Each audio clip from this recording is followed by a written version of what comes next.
Oke, bismillahirrahmanirrahim. Assalamualaikum warahmatullahi wabarakatuh. Alhamdulillahirabbil alamin. Wabihi nasta'inu ala umuri dunya waddin. Wassalatu wassalamu ala asrofil anbiya'i wal mursalin wa ala alihi washabihi ajmain. Amma ba'du. Ya, terima kasih bunda-bunda semua telah memberikan kesempatan saya untuk sharing hari ini tentang bullying ya atau say no untuk bullying itu sendiri. Nah, oke, kita langsung saja mulai materinya. Jadi pertama-tama kita mulai bahasan dengan apa itu bullying ya. Jadi bullying itu dalam bahasa Indonesia dikenal sebagai penindasan atau risak ya. Jadi perisakan atau penindasan itu sendiri ya. Bullying merupakan segala bentuk penindasan atau kekerasan yang dilakukan dengan sengaja oleh suatu orang. Jadi pelakunya bisa satu orang atau sekelompok orang ya yang lebih kuat atau berkuasa terhadap orang lain. Dengan tujuan untuk menyakiti dan dilakukan secara terus-menerus. Bahkan di beberapa kasus bullying itu ya tanpa tujuan pun bisa dilakukan gitu ya oleh satu orang ini atau sekelompok orang ini. Nah, kemudian ada yang dinamakan dengan ruang lingkup bullying ya. Ruang lingkup bullying itu dapat terjadi di rumah atau di tempat kerja gitu ya, atau bahkan di masyarakat dan komunitas virtual. Tapi yang sering terjadi atau sering mencuat kasusnya itu konteksnya ada di school bullying ya atau bullying sekolah. Jadi sebenarnya bullying ini bukan korbannya tuh bukan hanya anak-anak saja ya. Jadi korbannya itu bisa saja orang dewasa yang dibully sama sesama teman kerja gitu. Atau ibu-ibu ya yang bahkan di rumah gitu ya yang bisa jadi bahan bulian ibu-ibu lain di komplek rumah gitu bisa saja terjadi gitu ya. Atau di lingkungan masyarakat nih kita dalam konteks bersosial atau berkehidupan bermasyarakat bisa juga nih ada pelaku pembulian dan korban yang dibully gitu ya juga di komunitas virtual. Tapi seringnya sih kasus bullying ini terjadi atau bukan sering terjadi ya, tapi sering mencuat kasusnya ke permukaan itu yang school bullying ini ya atau bullying di sekolah. Jadi perlu kita pahami bersama bahwa arti dari bullying tadi itu adalah ya penindasan atau perisakan gitu atau ya mengganggu seseorang ya mengganggu ketenangan kehidupan seseorang dengan cara merendahkannya atau menyiksanya atau yang lainnya gitu ya. Dan ruang lingkupnya itu sendiri tidak terfokus pada anak-anak saja, bahkan orang dewasa juga bisa menjadi korban bullying itu sendiri. Tapi yang lebih banyak kasusnya mencuat itu ada di bullying sekolah tadi. Nah, ada beberapa kategori bullying gitu ya. Jadi bullying itu ada beberapa kategorinya atau ada beberapa jenisnya gitu ya. Jadi bullying itu yang pertama kategori bully yang kontak fisik langsung. Dalam artian kontak fisik langsung ini tindakan memukul gitu ya, mendorong, menggigit, menjambak, menendang, kemudian apa lagi ya, mengunci seseorang dalam ruangan gitu ya, mengurung seseorang dalam ruangan, kemudian mencubitnya, mencakar, kemudian juga apa lagi ya. Oh, termasuk memeras dan merusak barang yang dimiliki orang lain. Jadi kategori bullying yang pertama itu adalah kontak fisik langsung. Dalam kategori ini, pelaku pembuli itu melakukan, proses fisik ya yang bisa langsung dirasakan oleh, si korban, seperti memukul, mendorong, menggigit gitu ya, seperti yang disebutkan, oleh saya tadi. Jadi, yang pertama itu kontak fisik langsung, di mana si pelaku bullying ini secara langsung, melakukan kontak ya yang bisa dirasakan secara langsung oleh si korbannya, seperti, memukul dan kontak fisik lainnya.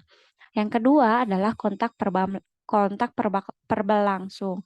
Jadi kalau kontak verbal langsung di sini adalah tindakan mengancam, kemudian memperlakukan, merendahkan, mengganggu, dan memberi panggilan nama yang tidak sesuai dengan nama dia gitu ya.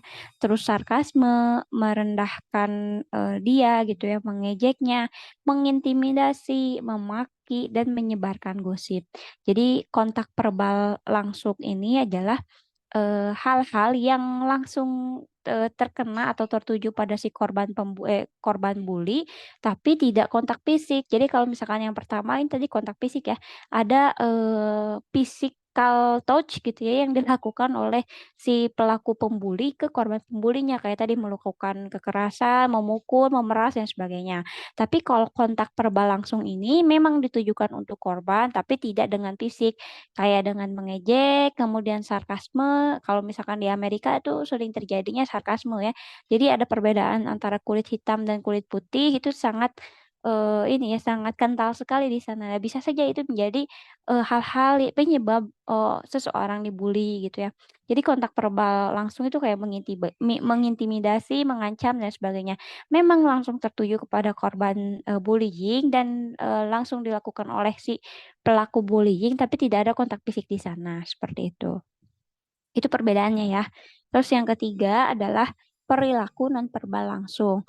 Kalau perilaku nonverbal langsung, ini tindakan melihat dengan sinis, kemudian menjulurkan lidah, menampilkan ekspresi muka yang merendahkan, mengejek, dan biasanya disertai oleh bullying fisik dan verbal. Kalau perilaku nonverbal langsung itu kayak tadi yang dijelaskan, kayak misalkan kita ngelihat orang tuh sinis, ya kalau misalkan tadi yang korban bullying ibu-ibu di komplek gitu ya, jadi bahan gibahnya ibu-ibu lain, itu juga ada masuk dalam, kategori bullying itu sendiri gitu ya. Tapi, mungkin masuknya ke perilaku nonverbal langsung. Jadi kayak misalkan, kita lewat, terus kita nih sebagai yang dibully, terus ngelewatin ibu-ibu yang sebagai pelaku pembuli yang ngegosipin kita, pada ngelihat kita dengan sini gitu ya, padahal kita nggak salah apa-apa, cuman pengen ke warung aja gitu dan lain sebagainya. Nah, itu juga termasuk kita sebagai korban bullying dan ibu-ibu tadi yang menggosipkan kita, termasuk ke dalam pelaku bullying dan, bullying masuk ke dalam kategori perilaku nonverbal. Kayak gitu ya, paham perbedaannya. Nah, yang keempat adalah perilaku nonverbal tidak langsung. Ini seperti tindakan mendiamkan seseorang, kemudian memanipulasi persahabatan sehingga menjadi retak, atau sengaja mengucilkan dan mengabaikan seseorang. Atau mengirimkan surat kaleng tanpa nama. Jadi kalau misalkan kontak verbal langsung tadi sudah jelas ya, pelaku bullying secara langsung, secara direct gitu ya, langsung ke si, korban pembuli. Tapi kalau perilaku nonverbal tidak langsung ini, biasanya pelakunya ini enggak ditunjukkan secara langsung. Tapi ya gitu ya, sok-sok misterius kayak gitu. Tapi tetap melakukan, perilaku nonverbal atau membuli tadi. Kayak gitu. Yang selanjutnya adalah cyberbullying. Cyberbullying ini adalah tindakan menyakiti orang lain dengan, sarana media elektronik ya atau siber tadi. Misalnya, mengirim rekaman video intimidasi, kemudian mengirimkan atau memposting foto atau video yang, mencemarkan nama baik orang lain, kemudian, mengunggah komentar buruk dan sebagainya di akun akun korban bullying itu sendiri. Jadi, kalau misalkan, para artis-artis mungkin sangat relatable ya dengan cyberbullying ini atau pencemaran nama baik. Jadi banyak sekali pelaku para cyberbullying ini yang langsung kena mental ya, merusak mental para artis-artis masa kini gitu ya. Kalau misalkan artis baru lahiran, misalkan terus anaknya diposting di Instagram, terus yang nggak sesuai dengan netizen ya, biasanya ada tuh pelaku-pelaku cyberbullying ya, komentarnya sangat, mengiris hati gitu ya, mengiris hati. Misalkan anaknya kok hitam gitu, anaknya kok keriting dan lain sebagainya. Di komentar di apa, di postingan, si artis tadi kayak gitu. Atau bahkan bisa juga, lagi nggak posting apa-apa gitu, lagi baik-baik saja tiba-tiba ada di ini ya, akun-akun gosip gitu, tiba-tiba ada gosip apa, kayak misalkan ada, seseorang artis yang ternyata berpacaran dengan siapa gitu, terus, ternyata punya skandal dengan ini, dengan itu, ya seperti itulah ya gosip-gosip masa kini yang bisa dengan mudah diakses. Jadi pelaku pembuliannya adalah netizen yang membuli tadi ya, memberikan komentar negatif atau bahkan, sampai membuat akun gosip demi melakukan cyberbullying tadi, kayak gitu. Nah yang terakhir yang paling parah gitu ya, selain dari kontak fisik langsung itu ada pelecehan seksual. Mungkin pelecehan seksual di sini itu, tindakan bullying yang sampai terhadap pelecehan ya, dikategorikan sebagai perilaku agresi fisik dan verbal kepada si korban. Jadi, bisa jadi pelecehan seksual ini adalah panjang tangan dari kontak fisik langsung. Jadi mungkin saja atau sering terjadi yang membuli adalah laki-laki, misalkan kemudian yang dibulinya atau korban bullying adalah seorang perempuan, kemudian dimulai dengan kontak fisik langsung, misalnya mengancam atau memukul gitu ya dan sebagainya. Nanti lama-kelamaan kalau misalkan syahwatnya ditunggangi oleh setan, ya bisa terjadi dengan pelecehan seksual. Kalau misalkan film-film yang tentang kontak fisik langsung, kontak verbal langsung, pelecehan seksual, ini yang film-film terbaru itu ada drama Korea tentang The Glory ya. The Glory itu tentang menceritakan tentang proses bullying gitu ya, proses bullying tadi di sekolah gitu ya. Dan bahkan ada penggambarannya kayak misalkan kotak fisik langsung di kotak fisik langsung di di film tersebut digambarkan dengan memanaskan alat penggulung rambut atau ini ya alat penggulung rambut kemudian setelah panas ditempelkan ke kulit sampai berbekas gitu, sampai berdarah.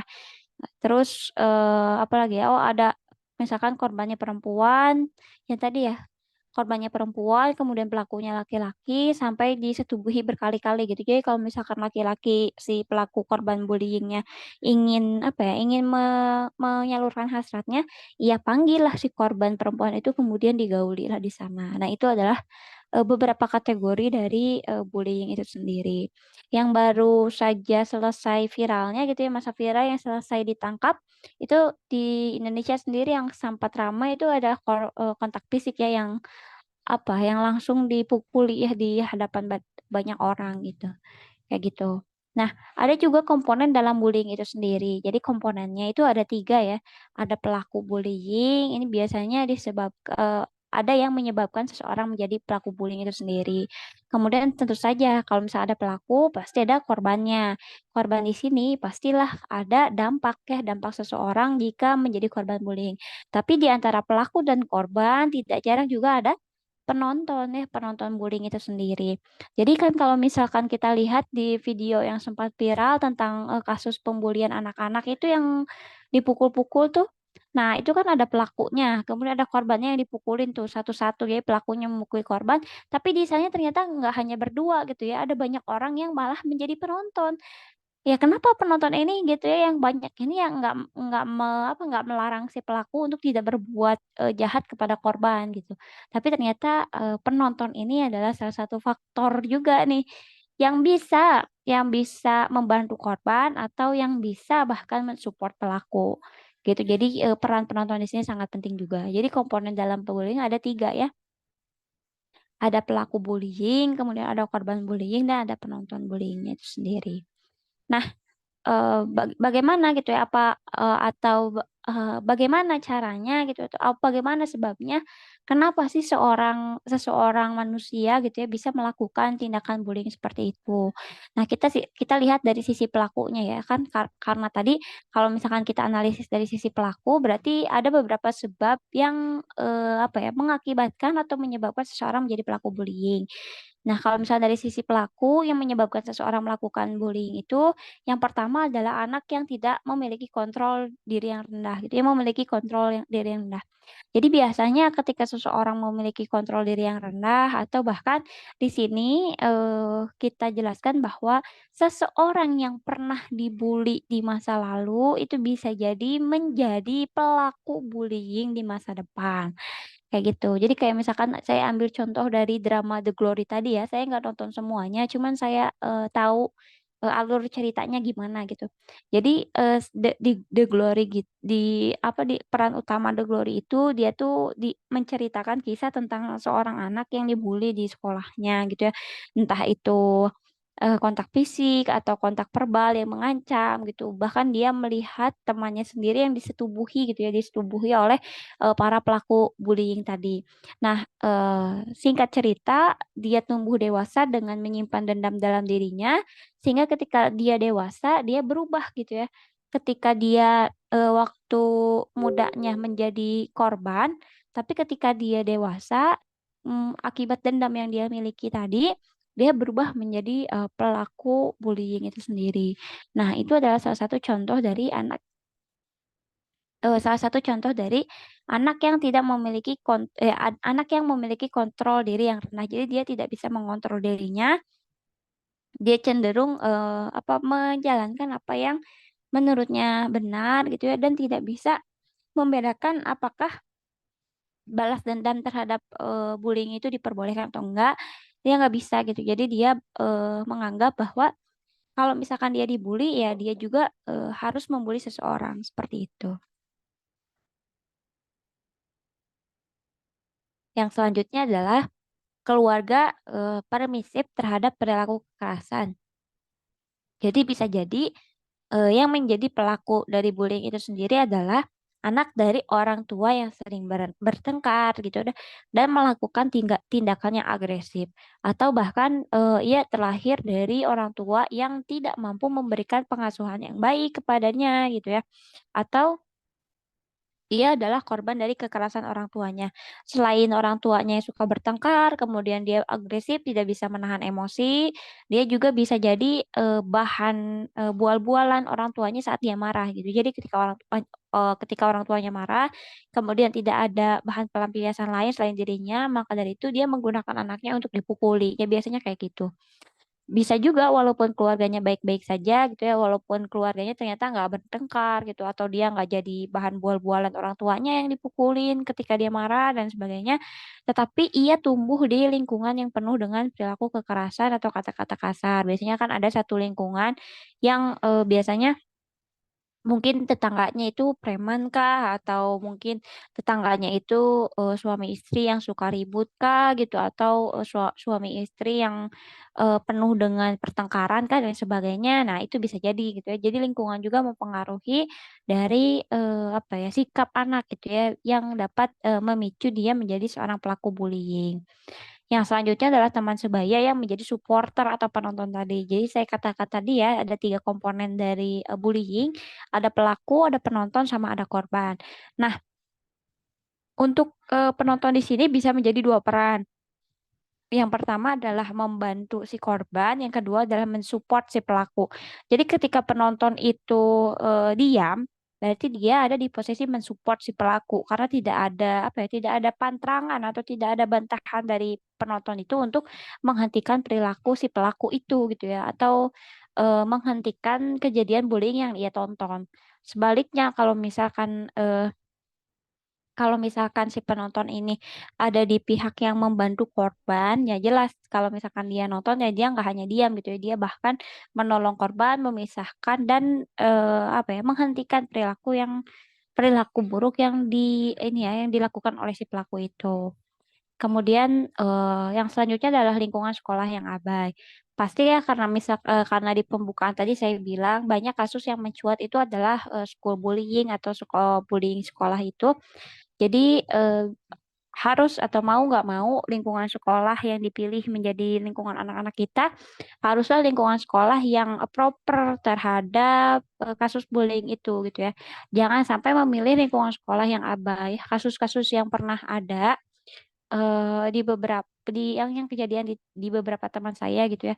Ada anaknya yang dibully di sekolahnya, kemudian setelah berbulan-bulan baru diketahui bahwa anaknya itu dibully, dia diproses lah ke wali kelasnya, kemudian ke kepala sekolahnya sampai sekitar 1 tahunan, tapi proses bullying itu masih ada, anaknya semakin down gitu ya. Tapi tidak ada gerakan gitu ya dari wali kelas dan kepala sekolahnya itu sendiri selain menegur. Kayak gitu. Jadi kalau misalkan sistemnya kayak gitu, terus sekolah cenderung abai terhadap perilaku bullying ini, ya mau nggak mau, suka nggak suka kita harus memilih sekolah lain yang bisa menyehatkan mental anak kita gitu. Daripada anak kita terus disekolahkan di situ, tetapi mentalnya terus menerus down gitu ya, terus menerus dihancurkan oleh anak orang lain, sebaiknya kita mundur dan mencari sekolah lain yang fasilitasnya apa ya, bisa melakukan atau membasmi gitu ya, atau menyelesaikan jika terjadinya kasus bullying di anak-anak sekolah, kayak gitu. Nah, yang selanjutnya adalah pengaruh media nih. Jadi selain dari lingkungan dan lain sebagainya, anak-anak juga bisa melihat kasus-kasus bullying ini dari pengaruh media. Teknologi yang sudah canggih saat ini bisa menjadikan anak-anak kita semakin berkuasa gitu ya. Jadi ketika misalkan kita nih dipenuhi dengan anak-anak kita dipenuhi dengan fasilitas yang mewah dan sebagainya, sehingga dia merasa bahwa dia adalah yang berkuasa pada saat itu gitu ya, kemudian memiliki orang tua yang mungkin derajatnya atau jabatannya tinggi, DPR lah gitu ya, atau kepala sekolah lah dan lain sebagainya, sehingga dapat memandang rendah anak-anak lain gitu ya. Nah, ketika rasa itu muncul, barulah terjadinya bullying atau mungkin dia lihat di sosial media apa ya? pe ini ya pe penor pe standarisasi kekayaan gitu ya. Misalkan banyak yang flexing, oh ternyata yang punya mobil itu, yang punya rumah begini-begini itu ternyata jabatannya tinggi dan sebagainya gitu ya. Sehingga pengaruh media itu bisa membuat dia apa ya, menaikkan rasa percaya diri untuk menindas orang lain. Atau juga selain dari rasa-rasa itu Eee, nampaknya gitu ya di beberapa tontonan anak-anak kita, bullying ini juga dilihat normal terjadi gitu ya. Banyak sekali tontonan-tontonan anak kita yang memang apa ya, menggeneralisir terjadinya bullying itu sendiri. Jadi pengaruh media ini penting bagi para pelaku bullying dan bisa menyebabkan seseorang itu melakukan bullying itu tadi. Nah, ketika kita selesai, apa ya, menjelaskan beberapa penyebab tentang bagaimana seseorang itu menjadi pelaku bullying, kita harus lihat juga nih dampaknya pada korban gitu ya. Pasti kalau misalkan jadi korban itu ada dampak yang terjadi pada seseorang saat dibully kan. Nah, biasanya dampak bullying ini dapat mengancam setiap pihak. Anak-anak yang dibully terkena dampak, kemudian anak-anak yang membuli juga terkena dampak, anak-anak yang menyaksikan bullying atau penonton tadi juga terkena dampak, dan sekolah yang dengan di dalamnya ada kasus bullying yang diabaikan juga itu akan berdampak secara keseluruhan. Nah, apa dampak bagi korban itu ya, korban yang dibully? Ya pasti luka fisik ya kalau misalkan serangan yang dilakukannya adalah bullying kontak fisik tadi. Pasti ada luka fisik kayak misalkan yang rame kemarin ya kita kita apa kita ini bersama. Luka fisik pasti ada kalau misalkan bullyingnya dilakukan secara kontak fisik langsung.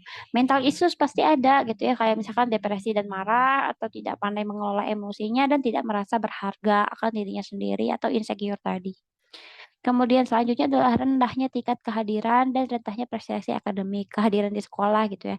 Jadi, anak-anak yang menjadi korban bullying ini menjadi enggan sekolah gitu ya, ngapain sekolah, orang di sekolah juga dipukulin gitu ya. Ngapain sekolah gitu kalau misalkan uang bekal aja dipalakin gitu sama yang lain. Ngapain sekolah gitu kalau misalkan di sekolah aja malah dibully, diejek, diancam dan sebagainya. Itu ya rendahnya tingkat kehadiran. Kemudian rendahnya prestasi akademik, bagaimana anak-anak kita bisa berkonsentrasi di pelajarannya gitu ya, di ilmu yang disampaikan oleh gurunya, ketika teman-teman di lingkungannya adalah mengancam dia, kemudian, atau dia sedang merasakan rasa sakit karena pukulan temannya dan sebagainya, ya pasti, prestasi akademik anak akan menurun ketika dia sedang dibully. Kemudiannya menurunnya skor, tes kecerdasan ya karena tadi ya, karena emosionalnya terganggu, kemudian dia juga nggak fokus pada pembelajaran dan kemampuan analisisnya, maka akan menurun juga tingkat, kecerdasannya. Kemudian tidak ada keinginan untuk berinteraksi dengan orang banyak. Jadi, korban-korban bullying ini lama-kelamaan dia akan malas berinteraksi dengan orang lain. Jadi lebih baik aku diam, tidak mengganggu siapapun, aku tidak terlihat oleh siapapun, aku di sini sampai lulus dan udah gitu ya, berpisah dengan orang-orang. Jadi, mereka cenderung untuk menutup diri mereka dari lingkungan sosial. Kemudian keinginan untuk selalu mengakhiri hidup ya, tak jarang juga yang menjadi korban bullying ini biasanya sering mencoba, praktik, bunuh diri kayak misalkan menyayat tangan gitu ya, atau tiba-tiba pengen terlintas, pengen menabrakkan diri ke kendaraan dan sebagainya. Kemudian resiko menjadi pembuli sangat tinggi. Nah ini dia resiko menjadi pembuli. Jadi ketika, anak kita dibully atau, ya ketika anak kita dibully kemudian dia menyimpan dendam yang begitu besar, takutnya nanti di masa depan ketika dia dewasa, dia juga akan melakukan resiko pembulian lagi gitu ya. Kalau misalkan nggak balas dendam sama orang yang membulinya dahulu, dia akan membuli orang baru yang dianggapnya rendah. Atau bahkan yang paling parah, dia akan membuli anak-anaknya sendiri. Jadi ketika dia jadi orang tua, dia akan lebih cenderung untuk senang gitu ya, senang menghardik anak-anak, sedang memukul anak-anaknya yang dilahirkan dia sendiri gitu ya, atau bahkan sering mengancam dan mengintimidasi anak-anaknya sendiri karena itu tadi dia merasa superior dari anaknya kayak gitu. Ini yang apa ya, salah satu dampak yang paling dikhawatirkan. Nah, ada juga dampak bullying terhadap kehidupan individu itu ya dalam artian si korban tadi. Dia akan kurang motivasi ya atau harga diri untuk menjalani hidup. Kemudian mental issues tadi ya ada kecemasan berlebihan, kemudian problem dalam hal makan dan susah tidur. Pasti akan susah tidur karena mungkin kalau misalkan apa proses bullying sedang dilakukan, dia akan susah tidur karena apa? Karena khawatir akan apa yang terjadi pada dia esok hari.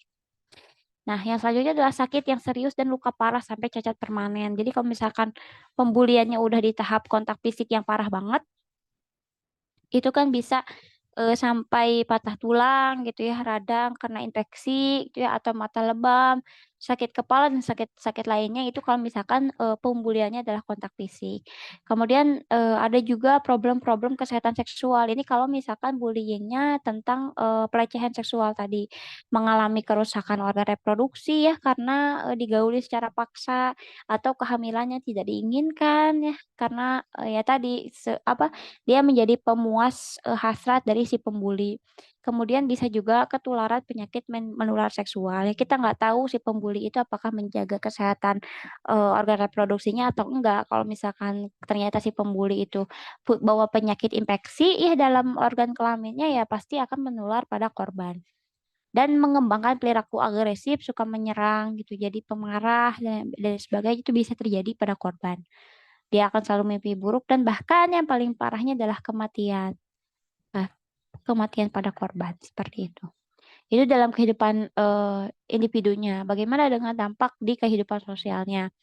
Pewaris lingkaran, dia akan menjadi pewaris lingkaran kekerasan secara turun-temurun.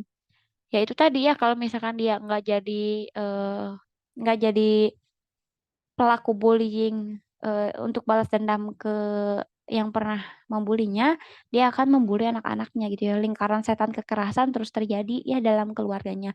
Misalkan contohnya nih saya misalkan dibully di sekolah, terus ternyata saya nggak punya kontrol diri yang baik sehingga rasa bulian itu atau rasa sakit bulian itu terbawa hingga besar. Saat saya punya anak misalkannya Pawas dan Paki saat ini, ya saya akan mengasuh anak-anak saya dengan cara pembuli tadi melakukan terhadap saya gitu. Karena saya merasa superior, saya ini seorang ibu, saya ini lebih hebat daripada anak-anak saya gitu ya. Anak-anak saya ada di bawah saya, ya udah mau diapain ya terserah saya ya, bisa jadi saya memukulnya gitu ya atau bisa jadi saya membentaknya, kemudian mengintimidasi, mengancam dan sebagainya bisa jadi kan, karena saya itu merasa superior dibandingkan anak-anak saya. Itu, mungkin sekali terjadi kalau misalkan, pada korban bullying.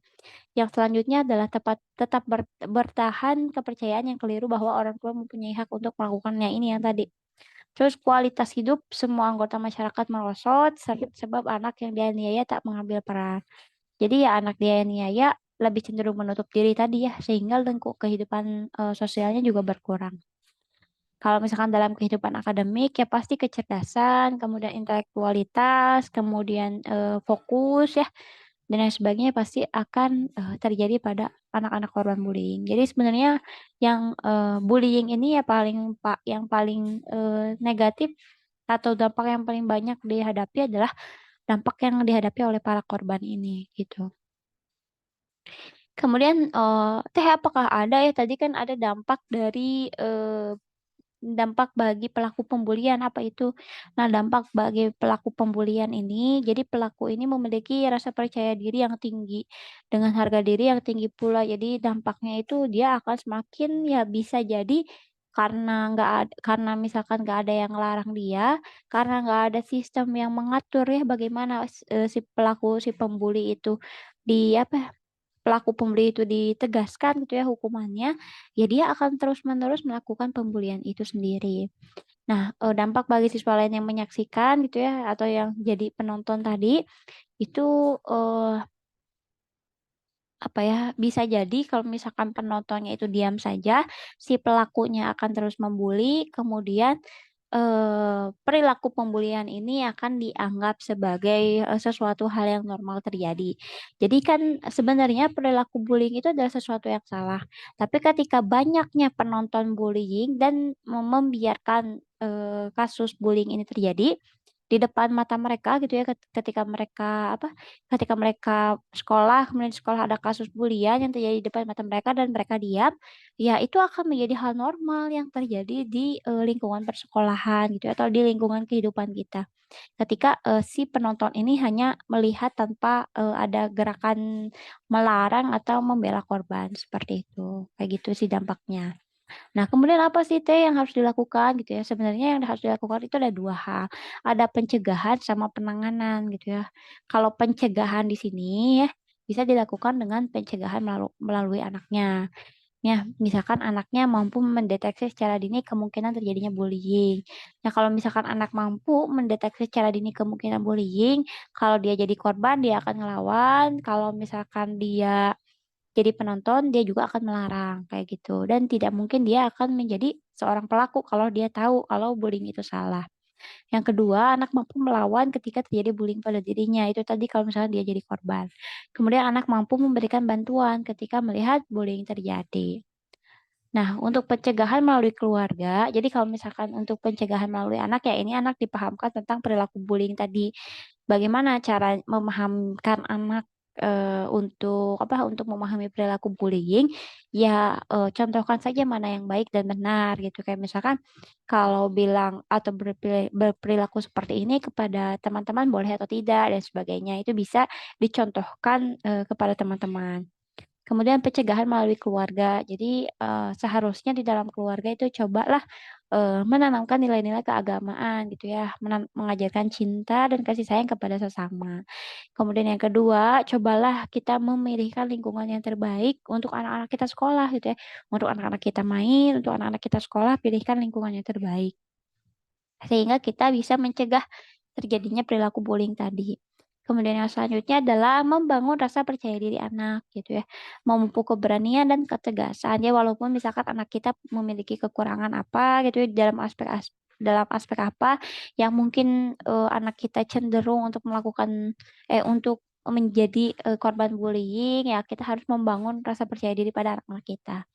Nah, selanjutnya adalah mengajarkan etika terhadap sesama. Nah, ini kalau misalkan, anak-anak kita tuh normal, memiliki kecerdasan yang optimal, kemudian fasilitas semua lengkap, dan kalau misalkan dilihat-lihat mungkin dia berpotensi menjadi pelaku bullying, cobalah untuk, mengajarkan etika terhadap sesama gitu ya.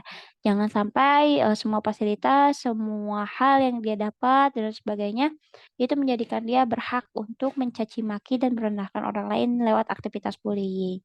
Kemudian yang selanjutnya adalah mendampingi anak untuk menyerap informasi, dari media televisi ya, kalau misalkan tadi, media kan menjadi salah satu aspek yang bisa, apa ya, mencontohkan anak-anak kita terhadap pelaku bullying. Jadi setidaknya kita di dalam keluarga bisa, mendampingi anak kita dalam menyerap informasi apa saja yang anak-anak kita dapatkan, eee untuk mencegah terjadinya si, bullying tadi. Nah, yang selanjutnya setelah dari, anaknya, kemudian keluarganya, kemudian ini sekolahnya ya. Bisalah dari sekolah, selain dari kita memilih sekolah yang baik, coba deh kalau misalkan kita berperan di, aktivis sekolah atau jadi guru atau jadi kepala sekolah, cobalah untuk merancang dan membuat desain program pencegahan yang berisikan pesan kepada murid, perilaku anti bullying itu sendiri. Kemudian membangun komunikasi efektif antara guru dan murid ya. Jadi kalau misalkan ada muridnya yang misalkan jadi korban bully, dia nggak takut untuk, ngelapor ke gurunya karena gurunya punya sistem untuk, memberhentikan anti bullying tadi. Kemudian diskusi dan ceramah mengenai perilaku bullying di sekolah. Jadi, apa ya, kayak membuat mentoring gitu ya khusus untuk, materi bullying ini, apa yang, bisa dilakukan ketika ada, ketika ada tindakan bullying di sekolah gitu ya. apa yang harus dilakukan, oleh korban gitu ya, kemudian apa yang harus dilakukan oleh penonton, seperti itu. Kemudian menciptakan suasana lingkungan yang, aman dan kondusif. Kemudian melakukan pertemuan berkala dengan orang tua dan komite sekolah 5 sampai 4 kali gitu ya, sebagai, pencegahan melalui masyarakat. 5 sampai 4, kali ini dalam 1 semester, jadi dalam 6 bulan, berarti ya 1 bulan sekali, itu diharapkan ada pertemuan berkala dengan orang tua atau komite sekolah, untuk menelisik apakah terjadinya pembulian atau tidak. Ini sebagai, apa ya, tingkat pencegahan. Jadi bahkan ada di beberapa sekolah yang sampai sistem anti bullying itu sampai ke mobil jemputan. Jadi di mobil antar jemput anaknya sekolah itu tidak dibiarkan hanya anaknya saja, tapi ada supir di depan, kemudian anak-anak di belakang itu ditunggui oleh 2 orang guru gitu ya. Jadi 2 orang guru ikut, dalam mobil tersebut gitu ya untuk mengawasi apakah terjadinya pembulian atau enggak gitu ya ketika pulang sekolah terjadi, kayak gitu. Jadi itu sampai seperti itu gitu ya, kalau misalkan sekolahnya memang aware terhadap anti bullying ini. Berbeda dengan sekolah yang cenderung abai gitu ya, maka pilih-pilihlah sekolah yang, memiliki apa, kebijakan anti bullying ini. Bagaimana cara mereka merespon jika terjadi dan apa upaya mereka untuk, mencegah agar perilaku bullying ini tidak terjadi di lingkungan sekolahan, kayak gitu. Nah, kemudian mengubah cara mendidik dan cara memperlakukan anak. Kalau pencegahan lainnya ya, mencegah cara mendidik dan memperlakukan anaknya, kemudian membuat sistem komunikasi yang aktif antara anak, guru, dan orang tua gitu ya. Kemudian kemudian pemberian pemahaman tentang bullying kepada anak, kemudian deklarasikan kampanye anti bullying di sekolah dan membuat sistem anti bullying center. Kalau perlu ya ada kayak misalkan, ada ini ya, ada senternya gitu, ada bullying centernya. Jadi setiap siapa saja yang menjadi korban bisa bebas melapor, kemudian nanti kalau, melapornya saja tidak apa ya, tidak hanya ditegur gitu, tapi ada sanksi optimal untuk si pelaku bullying agar dia berhenti dari melakukan, proses bullying tadi. Nah, itu adalah serangkaian pencegahan yang dapat dilakukan. Nah, bagaimana penanganannya ya? Kalau pencegahan itu kan, mencegah agar bullying tidak terjadi. Kalau penanganan ini, bagaimana kalau misalkan si bullying-nya sudah terjadi gitu ya. Ya kalau misalkan bullying-nya sudah terjadi, mencoba mendamaikan kedua belah pihak yang berkonflik, melalui pendekatan pemulihan ya kalau misalkan, apa, belum kontak fisik ya. Kalau misalkan masih mengancam, menganiaya, mengintimidasi, ya mendamaikan kedua belah pihak, kemudian sanksi apa yang bisa, diberikan kepada si pelaku agar dia jera, tidak membuli lagi. Kalau misalkan tahapannya sudah di luka fisik, itu sebaiknya harus didampingi dengan, tenaga medis ya untuk menjelaskan bagaimana krusialnya kondisi si korban, kemudian, hukuman apa yang tepat untuk diberikan kepada si korban pembuli, kayak gitu. Itu mendamaikan kedua pihak, yang berkonflik. Jadi mendamaikannya itu apakah mau jalur hukum atau gimana, ya itu diserahkan kembali kepada kedua belah pihak yang berselisih. Yang kedua, jika anak kita menjadi korban bullying, apa yang harus dilakukan gitu ya. Kita gimana kalau misalkan, ternyata anak kita nih jadi korban bullying gitu ya. Aduh teh anak saya jadi korban gimana nih gitu ya. Nah, yang pertama itu tanggapi kejadian itu dengan serius. Jadi ketika anak kita melapor, "Umi gitu ya, di sekolah ada yang jahat. Umi tadi bagus cubit, pipi Kakak," gitu ya, atau, "Umi tadi, bagus tendang Kakak," gitu dan sebagainya ya. Misalkan atau Umi tadi Budi, ini mukul Kakak dan sebagainya. Nah itu kita harus tanggapi dengan serius. Coba kita gali lagi lebih dalam, bukan diabaikan. Kalau misalkan kita mengabaikan anak kita yang sudah melapor seperti itu terus diabaikan, ya dia akan, "Oh mungkin itu perlakuan yang biasa," gitu ya. Tapi ketika kita, fokus pada anak kita, ketika, "Aduh ternyata, anak kita ada yang mukul di sekolah." Coba, kita apa, gali lagi informasi dari anak kita. Gimana gitu, Budi mukulnya gimana gitu, atau Bagus tadi nendangnya gimana dan sebagainya. Diceritain, apa ya, kayak metode cerita gitu gitu ditanyain sama anak kita. Lama-kelamaan kalau misalkan ditanggapi dengan serius, anak kita akan semakin terbuka kepada kita dan kita akan semakin mudah untuk mendeteksi apakah anak kita ini memang sedang bercandakah atau memang sudah tahap membuli, seperti itu. udah tahap dibully oleh teman-temannya. Yang kedua adalah hargai dan berterima kasih pada siswa atau anak tersebut karena sudah terbuka gitu ya. Terima kasih ceritain. Jadi harus apa ya? Menyampaikan atau mengekspresikan bahwa kita itu senang mendengar cerita anak-anak kita kayak gitu. Terus yakinkan dia bahwa itu bukan salahnya. Jadi ketika ada yang nendang, kalau ada yang mukul, terus ternyata bukan salah dia gitu, bukan salah anak kita, ya yakinkan bahwa itu bukan salahnya. Agar apa? Agar percaya dirinya, rasa percaya dirinya itu enggak hilang, agar dia enggak mental breakdown gitu ya, agar dia sehat mental issues-nya gitu. Jadi enggak kena mental issues. Jadi dia tuh tetap aja mentalnya aman-aman aja gitu ya. Kalau misalkan kita sering meyakinkan dia bahwa itu bukan salahnya. Kemudian tunjukkan rasa empati kita gitu ya dengan mungkin memprosesnya ke sekolah kah atau apa gitu ya dengan tindakan kita kepadanya. Kemudian bantu anak yang dibully itu dengan membela dirinya sendiri dan tanyakan kepada anak tentang apa yang dilakukannya agar dia dapat merasa aman. Jadi tanyain kayak misalkan, oh tadi bagus nendang ya, oh tadi Budi nyubit ya atau mukul ya. Kakak masih mau di sekolah itu gitu ya, kakak masih mau di kelas atau kakak udah gak nyaman, ditanyain aja gitu ya gimana anaknya. Syukur-syukur kalau misalkan anaknya udah bisa ngobrol dengan jelas gitu ya, bagaimana kalau misalkan anaknya itu masih kecil ya, tapi belum menjelaskan, belum bisa memahami situasi, tapi dia sudah, dibully ya, itu kan yang bahaya. Kemudian bicaralah dengan setiap anak yang terlibat dalam situasi ini secara terpisah. Jadi kayak misalkan, ada anak kita sudah mendengar korban anak kita sebagai korban gitu, kemudian kita laporkan kepada guru, kepada wali kelas gitu, untuk bertemu dengan si pelaku, tapi terpisah gitu. Jangan sampai ketika belum jelas kita langsung menuduh seseorang itu sebagai pembuli anak kita, padahal nggak terjadi apa-apa, cuma bercanda gitu, jangan sampai seperti itu. Nah, kemudian apalagi yang bisa dilakukan, pertimbangkan peran atau pengaruh kelompok sebaya gitu ya. Jadi kalau misalkan, di teman-temannya nih ternyata anak kita korban bullying, siapa teman-teman terdekat yang biasa dia main sama dia, ya, berikan pengarahan gitu ya. Tolong jaga anak, Umi gitu ya, atau kalau misalkan nanti kalau misalkan Budi atau Bagus, pukul Pawas lagi misalkan, boleh ditolong, bilangin ke Umi ya gitu ya sama teman-temannya dia. Dititipin gitu ya. Jadi informasi yang kita dapat ya nggak dari anak kita aja, tapi dari teman-teman sebayanya. Kemudian ambil tindakan kepada perilaku bullying itu. Jadi kalau misalkan udah fix nih ternyata terjadinya, bullying sama anak kita, ya ambil, tahapan tegas gitu ya atau teguran tegas pada si pelaku gitu ya. Bisa menghubungi ibunya, bisa menghubungi wali kelasnya, bisa menghubungi sekolah. Kalau 3 poin itu tidak bertindak tapi, bullying terus dilakukan, mau nggak mau kita, suka nggak suka kita harus cut off lingkungan itu, karena itu akan merusak, kita gitu ya, merusak anak-anak kita nanti.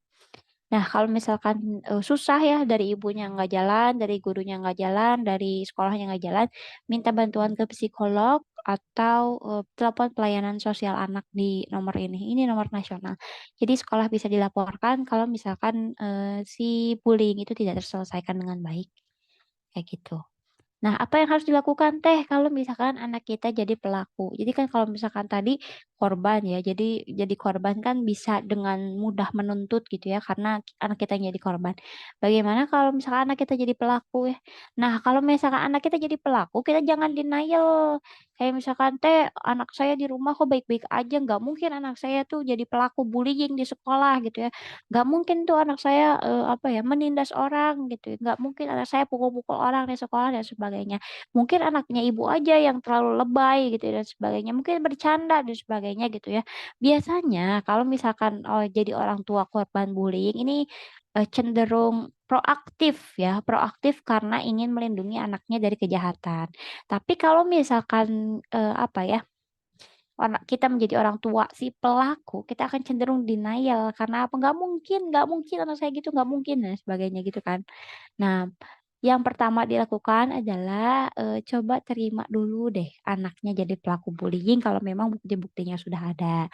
Kalau misalkan si ibu korban nih udah jelas-jelas gitu ya, atau guru udah jelas gitu ya, sekolah juga udah jelas menunjuk bahwa anak kita jadi pelaku bullying, ya udah terima aja gitu, berarti kita ada ada salah pengasuhan di kita gitu ya. Ada yang harus kita evaluasi dan ini merupakan teguran dari Allah untuk memperbaiki diri kita dan keluarga kita, kayak gitu. Yang kedua adalah dengarkan, cerita versi mereka. Jadi dengarkan cerita versi si anak-anak gitu, jangan sampai anak-anak kita juga ikutan berbohong dan denial ke orang tuanya. Coba, push anak kita untuk jujur, apa yang sebenarnya terjadi, kenapa kamu ngebully dia dan sebagainya gitu ya. Kemudian soroti perilaku yang tidak pantas yang dilakukan oleh anak kita. Apakah dia memukul anak orang kah? Apakah dia malak orang jajan, uang jajan anak orang kah gitu ya? Apakah dia suka menindaskan atau bahkan anak kita melakukan pelecehan seksual, naudzubillah ya, pada orang lain gitu. Nah, itu harus disoroti benar-benar sehingga kita tahu, gimana cara kita membenarkannya. Kemudian bantu mereka untuk memahami alasan, di balik kenapa mereka melakukan perilaku bullying itu sendiri. Nah, kita juga harus menunjukkan empati kepada mereka gitu, jangan sampai, "Kamu sih pelaku bullying," kemudian kita membuang anak kita begitu saja, tidak, tapi kita harus membersamai setiap prosesnya. Kalau misalkan, dia mau dihukum, ya hukum gitu ya, hukum aja karena biar dia jera gitu ya, biar dia juga kembali benar gitu. Jangan sampai kita sebagai orang tua, "Aduh," gitu ya, "itu kan masih kecil, gini gini gini." Ya mau nggak mau, suka nggak suka karena itu kesalahan dia, ya mau nggak mau harus dihukum. Jangan sampai kita denial tadi ya sama anak kita. Ya, cara memberikan empati yang baik adalah dengan memberikan sebaik-baiknya, hukuman bagi pelaku bullying, termasuk kalau misalkan pelaku bullying itu adalah anak kita sendiri. Nah, anak itu harus memperbaiki kesalahannya ya, meminta maaf, kemudian melakukan sesuatu yang baik, kemudian memang memperbaiki, atau mengganti ya, atau bahkan memang dia harus, menjalani hukuman atas apa yang dia lakukan. Nah, kemudian kalau misalkan perilaku itu udah ada, hargailah dan, kenalilah setiap progres positif yang anak kita lakukan dalam perubahan. Kemudian jelaskan bahwa menerima hak, di kelas atau sekolah itu, harus sama gitu ya, semua anak itu sama, nggak dibeda-bedakan, kayak gitu ya. Dan, bicaralah kepada orang tua mereka dengan saling menyetujui rencana agar berbuat baik. Orang tua mereka di sini adalah orang tua korban bullying ya. Jadi kita harus memang apa ya, benar-benar, ikut merasakan dan ikut empati kepada orang tua, korban bullying yang anak kita bully gitu ya. Jadi kan kita ini jadi, orang tua pelaku bullying gitu. Jadi ke orang tua yang korbannya juga kita harus, benar-benar, ini ya, empati dan menunjukkan rasa kasih sayang yang baik. Kemudian jika anak kita menjadi penonton bullying gimana Teh gitu ya, atau jadi kan tadi ada korban, ada pelaku, ada bully. Kalau misalkan anak kita jadi penonton, ya beritahukan bahwa bullying itu adalah hal yang tidak baik. Terus ajarin kalau misalkan, ada yang bully, lebih baik, dilarang gitu atau dilaporin aja sama ustazahnya atau sama gurunya gitu, coba bilang atau panggil gurunya pada saat bullying dilakukan.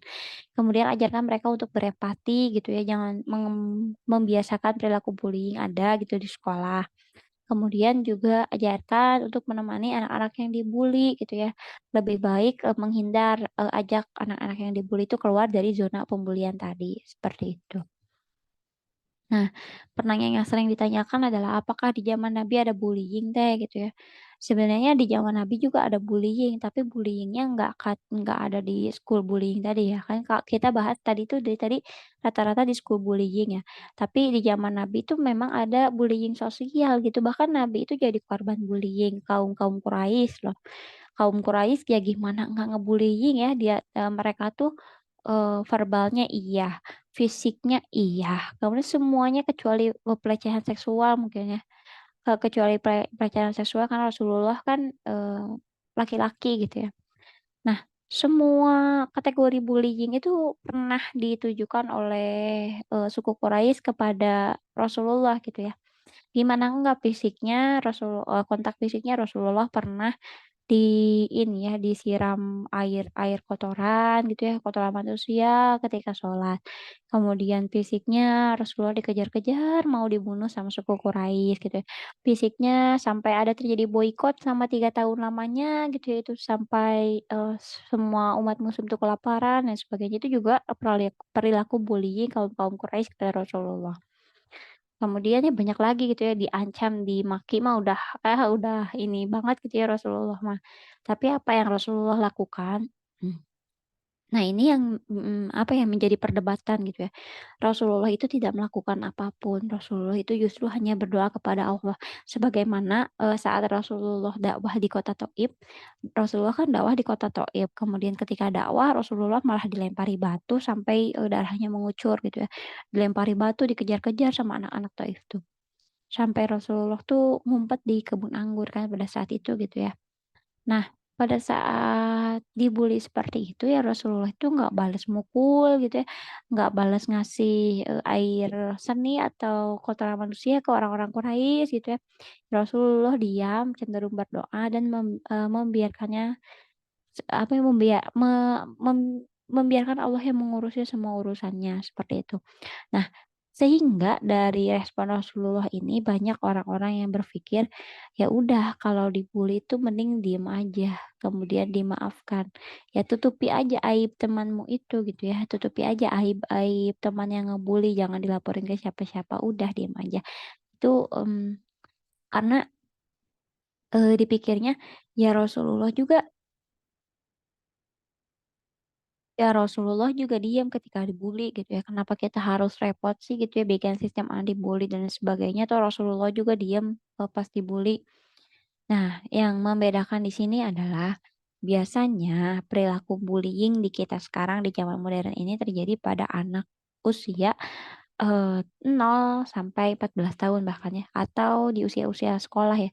Bahkan di PAUD juga udah ada kadang pembulian gitu ya, di PAUD, di TK, kemudian di SD, SMP, atau SMA. Di setiap jenjang persekolahan itu pasti ada, pembulian. Bedanya Rasulullah kan di sana sudah dewasa, kemudian, usianya juga sudah, lebih dari 40 tahun kan. Ketika sebelum proses, pengangkatan menjadi nabi, Rasulullah itu kan sangat dihormati. Ya nggak mungkin juga ujug-ujug atau tiba-tiba suku Quraisy, ngasih kotoran ke Rasulullah, orang di sana Rasulullahnya dapat gelar Al-Amin kan terpercaya gitu ya di perdagangan di lain-lainnya. Tapi ketika Rasulullah di usia 40 tahun lebih, kemudian beliau diangkat menjadi nabi, kemudian menyebarkan risalah Islam, barulah bulian itu ada. Ya usia Rasulullah di sana udah 40 tahun lebih gitu ya dan sebagainya. Tapi sekarang kan beda dengan kasus sekarang di usia ya anak-anak gitu ya. Ya itulah yang membedakan. Ya kalau bagaimana caranya ya kalau untuk terjadinya anak-anak ya nggak bisa diam, karena kalau misalkan kita diam, mental anak-anaknya yang terganggu. Toh Nabi juga pada saat kondisinya udah carut marut seperti itu di kota Makkah, udah, Rasulullah udah dikejar-kejar mau dibunuh gitu ya dan sebagainya, terus umat muslim terancam di sana ya, entah fisiknya, entah mentalnya dan lain sebagainya. Ketika umat muslim sudah terancam di kota Makkah kan Rasulullah juga hijrah ke Madinah. Untuk apa? Emang Rasulullah hijrah ke Madinah buat nyelamatin diri aja sendiri? Enggak kok, orang umat muslim semuanya pindah ke Madinah, itu dengan semata-mata agar umat muslim ini terhindar dari bahaya yang dilakukan oleh suku-suku Quraisy pada saat itu gitu ya. Ya, selain dari itu juga untuk menyelamatkan keturunan kaum muslimin kan pada saat itu, ketika kondisi di Mekah itu carut marut. Ya sama saja seperti itu ya kalau misalkan kondisi anak kita sekarang fisiknya udah bahaya ya, misalkan, tangan anak kita udah patah, kemudian emosi anak kita udah nggak stabil, tangan anak kita udah patah, emosi anak kita nggak stabil, apakah kita harus, mendiamkan anak kita di sekolah itu? Kan enggak juga, nggak kayak gitu. Ya udah gitu ya, solusi lain adalah berpindah dan memberikan tempat yang, lebih baik untuk anak kita bersekolah atau, memiliki lingkungan yang baik, seperti itu. Jadi itu yang harus digarisbawahi ya. Nah, mungkin ada beberapa quotes nih sebagai penutup. Bullying itu bukanlah cerminan dari karakter korban ya, melainkan tanda dari kurangnya karakter si pelaku bullying. Kemudian meniup lilin orang lain itu tidak membuat lilinmu bersinar lebih terang. Jazakumullahu khairan, para Bunda semua telah menyaksikan, materi ini sampai selesai. Silahkan jika ada pertanyaan atau hal yang mau didiskusikan, berikan saja saya pertanyaan, kemudian kita akan diskusi di waktu diskusi yang sudah ditentukan. Sekian dari saya, kita tutup dengan doa kafaratul majelis. Subhanakallahumma wa bihamdika asyhadu an la ilaha illa anta astaghfiruka wa atubu ilaik. Wabillahi taufiq wal hidayah. Wassalamualaikum warahmatullahi wabarakatuh.